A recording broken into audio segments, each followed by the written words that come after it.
Good morning అండి. నమస్తే. బాగున్నారా? బాగుండాలండి.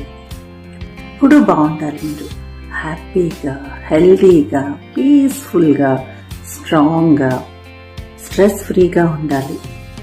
మనం సైలెంట్గా ఉండడం, ఎవరినైనా ఏదైనా అన్నా క్షమించేయడం, ఇవి వీళ్ళకేం చేత కాదు అందుకే ఇలా ఉంటున్నారు అని అంటారు కదా.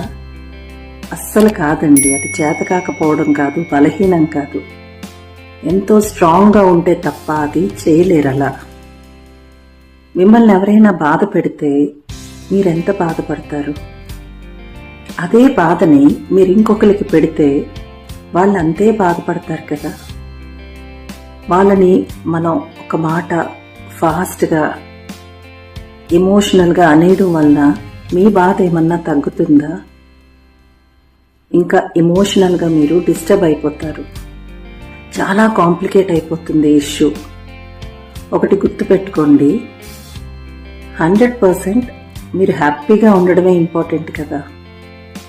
అప్పుడు మాటకు మాట పోయి కాంప్లికేట్ చేసుకోవడం కంటే ఇష్యూని సైలెంట్గా ఉండిపోవడమే బెటర్ అని నాకు అనిపిస్తుందండి.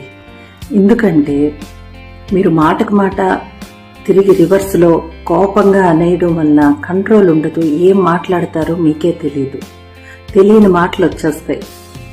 అదే మీరు సైలెంట్గా ఉన్నారనుకోండి, అవతల వాళ్ళలో కూడా ఒక రియలైజేషన్ వస్తుంది.